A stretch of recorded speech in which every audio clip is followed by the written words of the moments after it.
안식이 없는 시대에 우리는 살고 있습니다. 이 아침에 이 말씀을 통해서 저와 여러분과 함께 하시는 하나님의 놀라우신 능력, 그리고 하나님이 원하시는 그 귀한 안식이 저와 여러분의 복이 되게 하시는 시간이 되시기를 주님의 이름으로 축원합니다. 먼저 2장 1절 말씀 같이 한번 읽어보겠습니다. 같이 읽습니다. 천지와 만물이 다 이루어지니라. 아멘. 사실은 안식이라는 단어를 우리가 생각할 때에 쉼이라는 말이 떠오릅니다. 그런데 사실은 이 안식이라는 진정한 의미에는 쉼이라는 말이 포함되어 있지만 더 정확한 표현은 마치다라는 뜻입니다. 1절부터 3절에 계속해서 하나님은 모든 것을 마쳤다고 말씀하십니다. 천지를 창조하시는 모든 역사를 하나님이 마치셨습니다. 1장에 보니까 하나님 보시기에 심히 좋았습니다. 어떤 것을 더 보탤 것도 없는 완전한 것을 이루시고 하나님이 이제 모든 것을 마친 상태, 그것이 바로 지금 안식의 상태입니다. 하나님이 천지를 만드시는데 오늘 2장 1절에 보니까 천지와 만물이 다 이루어졌다. 이 만물이라는 단어, 차바라는 단어는 사실은 군대라는 뜻입니다. 그러면 군대에 있는 사람들은 누구의 통치를 받아야 되냐면 군대 안의 질서의 통치를 받아야 됩니다. 군인이 군대가 어렵다고 탈영을 했습니다. 그러면 탈영한 그 군인에게 참된 안식이 주어지나요? 아닙니다. 군인은 어디에 있어야 안식이 있냐면 군대 안에 있어야 됩니다. 하나님은 지금 그것을 말씀하시면서 2절에 하나님께서 일곱째 날에 모든 것을 마침을 이렇게 말씀합니다. 같이 한번 읽어보죠. 하나님이 그가 하시던 일을 일곱째 날에 마치시니 그가 하시던 모든 일을 그치고 일곱째 날에 안식하시니라. 하나님은 일곱째 날까지도 일을 하십니다. 그리고 그날의 모든 것을 마치시고 안식하십니다. 더 이상 하나님이 일할 것이 없는 상태, 이것이 안식입니다. 하나님의 안식은 바로 우리가 누구의 통치를 받느냐고 질문하시는 겁니다. 사실은 안식은 어디에서 이루어지냐면요, 하나님이 통치하시는 곳, 하나님이 통치하시는 백성이 안식이 있습니다. 하나님은 이 땅을 창조하시면서 이 땅에 하나님의 창조, 하나님의 생명이 가득하기를 원하셨습니다. 그런데 이 세상이 죄로 인해서 깨어져 버렸습니다. 하나님은 여러 선지자들을 통해서 하나님의 백성들을 통해서 다시 하나님께 돌아오라고 말씀하지만 인류는 듣지 않았습니다. 이제 하나님은요, 자기의 아들을 이 땅에 보내셔서 대신 죽게 하여 주심으로 우리를 구원하시고 우리의 생명을 구원하시기 위해서 이 땅에 오셨습니다. 그러니까 예수님 뭐라고 하시냐면 안식일의 주인이 누구냐? 안식을 만드신 분이 누구시냐? 너희가 그 안식을 제대로 알고 있지 못하다는 것입니다. 안식일에 일하지 말라고 했기 때문에 생명이 죽어가는 것에도 관여를 하지 않는 것이 유대의 법이었습니다. 죽어가는 생명이 있지만 구하지 않습니다. 안식일에 일하면 안 되니까요. 그래서 예수님은 신뢰하는 겁니다. 어떻게 안식일에 병자를 고칠 수 있습니까? 주님은 말씀하십니다. 내가 바로 그 안식일의 주인이고 생명을 창조하신 아버지 하나님이 일하시는 것처럼 나도 지금 일하고 있다고 말씀합니다. 바로 하나님의 통치가 어디에 있는지를 우리에게 질문하시는 겁니다. 안식은 하나님이 통치하시는 곳, 그곳이 바로 안식의 장소인 것을 믿으시기를 주님의 이름으로 축원합니다. 하나님은 일곱째 날을 이렇게 축복하셨습니다. 3절 말씀 같이 읽죠. 하나님이 그 일곱째 날을 복되게 하사 거룩하게 하셨으니 이는 하나님이 그 창조하시며 만드시던 모든 일을 마치시고 그날에 안식하셨습니다. 하나님이 일곱째 날을 복 주십니다. 그리고 거룩하게 구별하셨습니다. 복이라는 히브리 단어 바라크는요, 원래 뜻이 이런 겁니다. 엎드리다, 경배하다. 그러니까 진짜 복은 뭐냐면요, 하나님 앞에 엎드리시는 겁니다. 오늘 저와 여러분이 그 하나님 앞에 예배하고 있습니다. 바라크, 엎드리고 있는 겁니다. 하나님이 복이라고 말씀하신 단어는 다른 뜻이 아니라 우리 삶 가운데 무엇이 생기고 내가 원하는 것이 이루어지는 것이 아니라 나를 창조하신 창조주 하나님, 생명을 만드신 그 하나님 앞에 엎드리는 겁니다. 그러면 하나님이 그 백성을 통치하십니다. 하나님이 만군의 통치자이시고 만물의 통치자이시고 저와 여러분을 통치하시는 하나님이십니다. 그리고 하나님은 그날을 구분하셨습니다. 구별해서 거룩한 날로 만드셨습니다.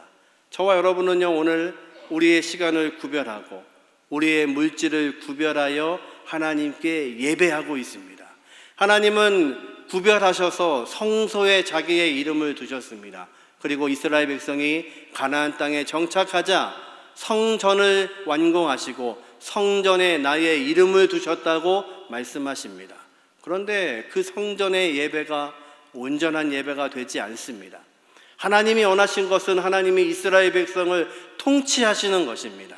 그 백성들이 하나님의 말씀에 순종하는 것입니다. 그런데 성전의 제사는 매일같이 이루어지고 있음에도 불구하고 온전한 하나님을 섬기지를 않습니다. 하나님은 말씀하지만 그들이 듣지 않습니다. 이제 하나님은요, 이 땅에 자신의 아들을 내어주심으로 그 아들을 믿는 자마다 구원받게 하시고 영생을 얻게 하시고 우리 안에 하나님의 영 성령을 부어주셔서 우리가 하나님의 전이 되게 하십니다. 그리고 하나님이 우리와 함께 하십니다. 이것이 바로 하나님의 통치입니다. 그러면 하나님의 통치는 무엇입니까? 저와 여러분을 오늘도 다스리시고 저와 여러분의 예배를 받으시는 그 하나님, 그리고 예배하고 있는 하나님의 놀라우신 은혜가 이루어지고 있는 하나님의 말씀이 선포되고 있는 것이 우리 인생 가운데 안식인 것을 믿으시기를 주님의 이름으로 축원합니다. 이 시간에도 그 하나님의 놀라우신 안식이 저와 여러분을 만져주시기를 주님의 이름으로 축원합니다. 여전히 우리는 쓰러질 수밖에 없지만 일하고 계시는 그 하나님이 오늘도 함께하여 주시고 저와 여러분을 이끌고 계시기에 이 시간이 하나님의 놀라우신 안식, 평안을 경험케 하시는 복된 주일이 되시기를 주님의 이름으로 축원합니다. 이제 하나님은 2장에 하나님께서 새로운 창조에 대해서 말씀을 하십니다. 어떻게 이 땅을 창조하시는지를 설명을 합니다. 2장 4절 말씀 같이 한번 읽어보죠. 이것이 천지가 창조될 때에 하늘과 땅의 내력이니 여호와 하나님이 땅과 하늘을 만드시던 날에. 하늘과 땅의 내력, 내력이라는 단어가 창세기에 10번 등장합니다. 다른 단어로 번역되어 있는데 족보라는 이름으로 번역되어 있습니다.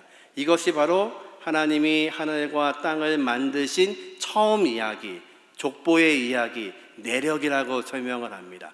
그러면서 땅에 대한 역사를 이제 기록하기 시작하십니다. 하나님이 이 땅을 어떻게 운영하시길 원하시는지를 말씀하시는 거죠. 5절과 6절 말씀을 같이 한번 읽습니다.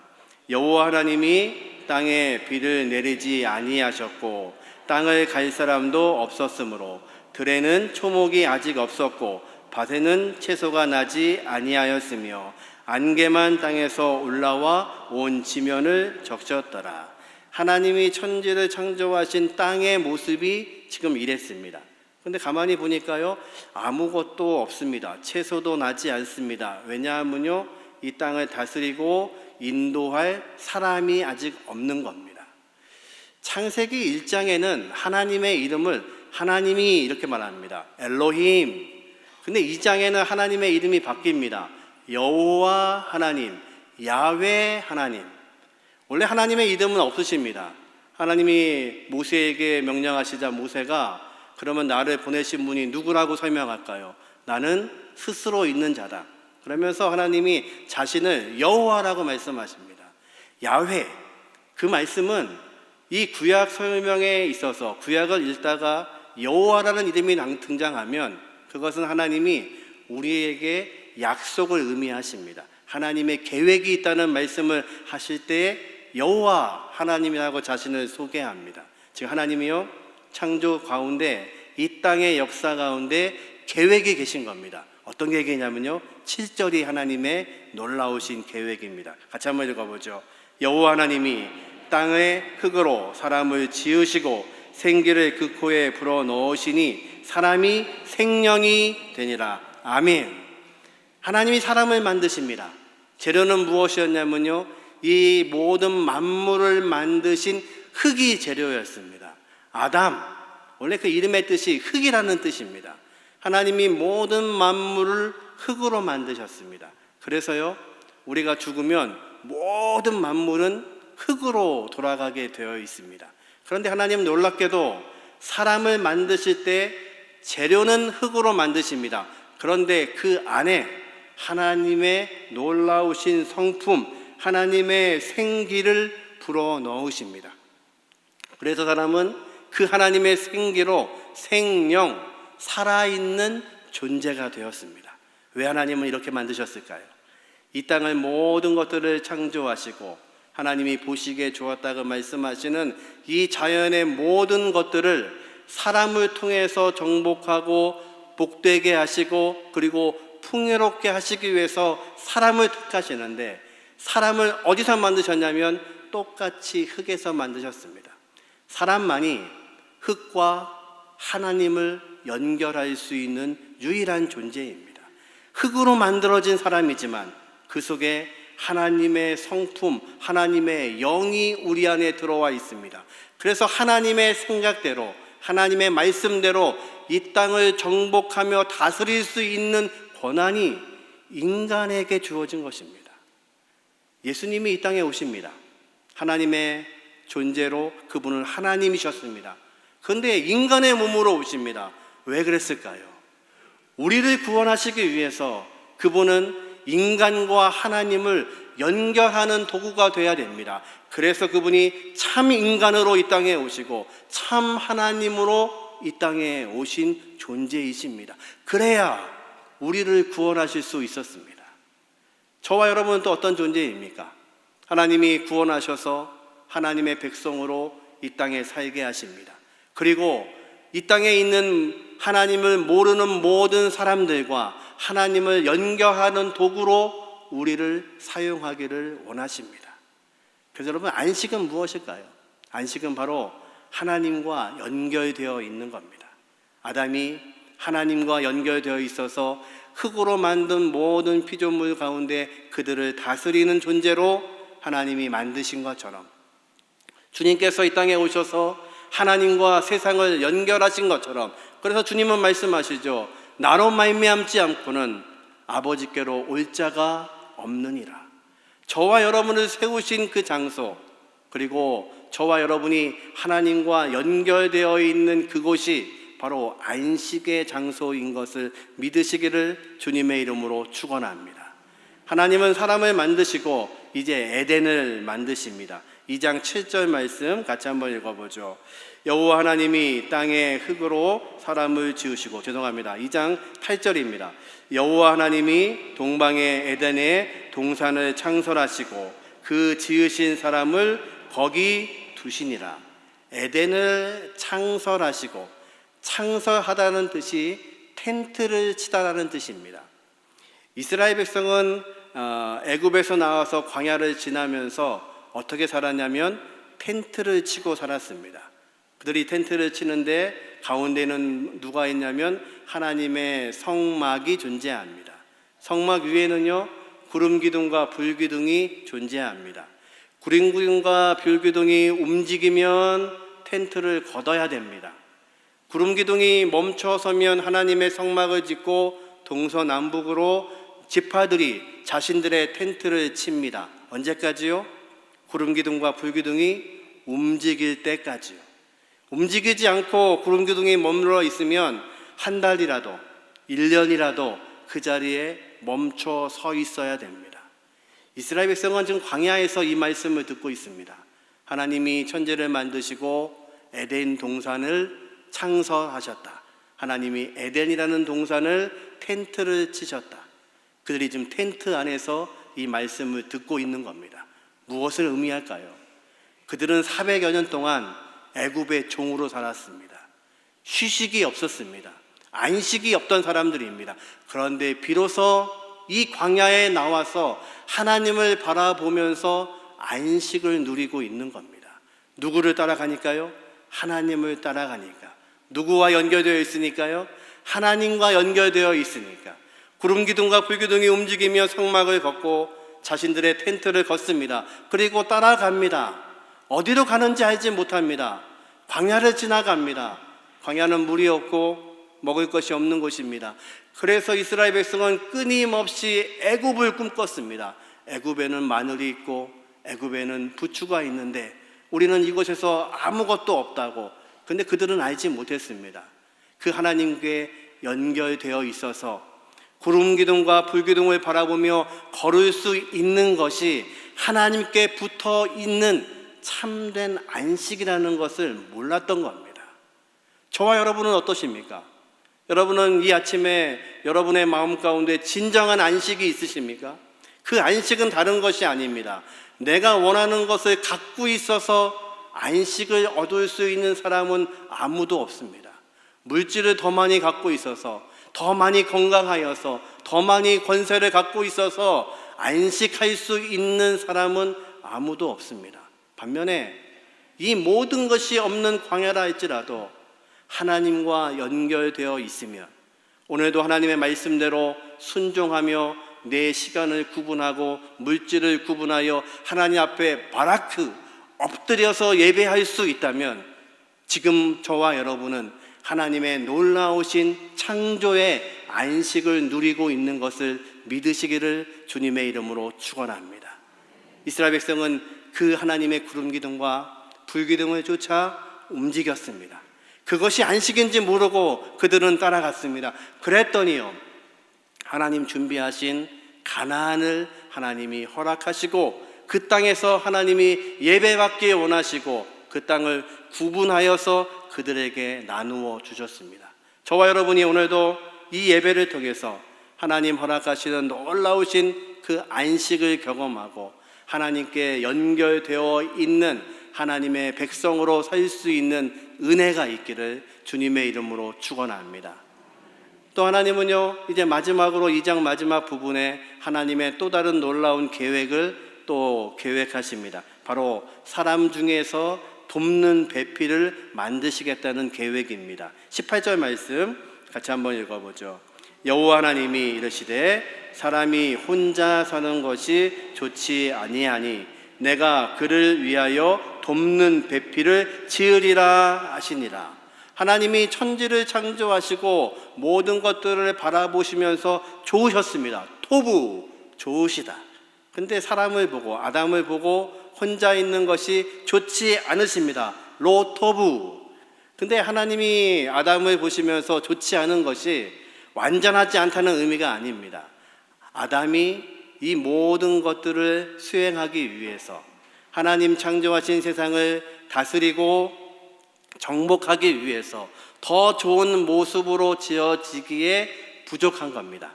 그래서 누구를 만드시냐면요, 돕는 배필을 만드십니다. 그러면 하나님이 그냥 만드시면 되는데 갑자기 19절에 아담에게 숙제를 하나 내셨습니다. 그 숙제를 한번 읽어보죠. 19절입니다.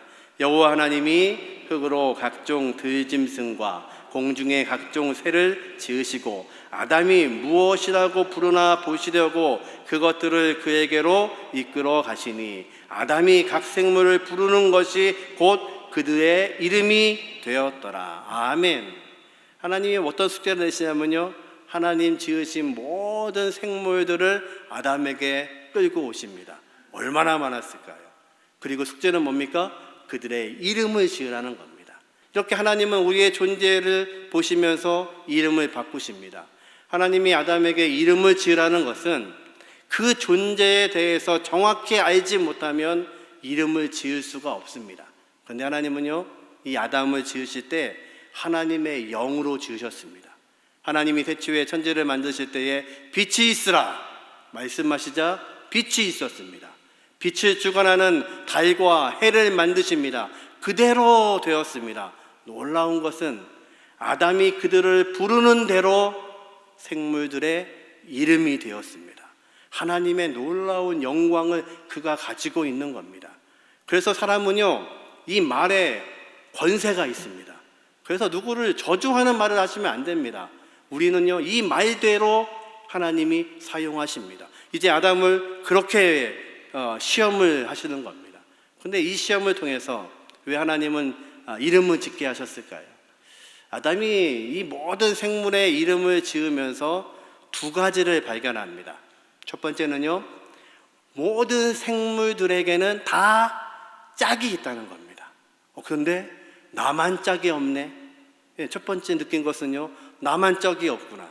두 번째는요, 모든 생물의 이름을 짓다 보니까 모든 생물들 중에 나와 함께 할 수 있는 배필은 없다는 겁니다. 그런 존재를 하나님이 만들지 않으셨습니다. 그것을 깨닫게 하는 겁니다. 하나님 앞에 이 아담에게 맞는 배필이 없습니다. 그래서 하나님이요, 아담에게 배필을 만드십니다. 돕는 배필을 만드십니다. 어떻게 해요? 아담을 깊은 잠 가운데 빠지게 하십니다. 구약 성경에서 잠은요, 죽음을 의미합니다. 신약 성경에서 성도의 죽음을 뭐라고 하시냐면 잠시 자고 있다고 표현하죠. 하나님이 아담을 어떻게 하시냐면 마치 죽음과 같은 깊은 잠을 재우시고 그의 갈비뼈를 취하셔서 여자를 만드십니다. 다시 말해서요, 이 여자의 탄생은, 이 돕는 배필의 탄생은 아담의 죽음 같은 존재와 바꾼 존재입니다. 하나님이 마치 이 하와를 만드시는 것처럼 교회도 그렇게 만드셨습니다. 당신의 아들을 십자가에 죽게 하심으로 구원받은 백성들의 모임, 교회를 만드셨습니다. 주님이 죽기까지 사랑하심으로 바로 교회를 만드신 겁니다. 그래서 성경은 아내 사랑하기를 어떻게 해요? 주님이 그리스도께서 교회를 사랑한 것처럼 아내를 사랑하라고 말씀하시는 겁니다. 아담은요, 죽음과 바꾼 존재로 하와를 얻었습니다. 그랬더니요, 그 하와를 보는 순간 아담이 이렇게 노래합니다. 23절 말씀 같이 읽어보죠. 아담이 이르되 이는 내 뼈 중에 뼈요 살 중에 살이라. 이것을 남자에게서 취하였은즉 여자라 부르리라 하니라. 아멘. 아담이 하와를 보고 뭐라고 하냐면요, 너는 내 뼈 중에 뼈고 내 살 중에 살이다. 다른 말로 표현하면 이런 겁니다. 너 바로 내 모습이네. 하나님이요, 그 많은 생물들이 다 짝이 있는데 나와 같은 존재를 하나님이 만들어 주신 겁니다. 그래서 그 하와를 보는 순간, 아내를 보는 순간 그가 말합니다. 너는 난데, 나에게서 나아간 겁니다. 그래서 하나님은 말씀하시죠. 남자와 여자가 부모를 떠나 한 몸이 되라고 하십니다. 원래 그들은 한 몸이었기 때문에 그런 거죠. 창조의 질서가 여기에 있습니다. 하나님은 남자와 여자를 만드시고 그들을 통해서 창조의 질서대로 생육하고 번성하라고 말씀하시고, 이 가정을 통하여서 하나님은 여전히 그들을 통치하기를 원하시는 겁니다. 그래서 가정에서 하나님께 드리는 예배가 있어야 됩니다. 하나님이 만드신 기관은 두 가지밖에 없습니다. 가정과 교회, 교회와 가정밖에는 하나님이 만들지 않으셨습니다.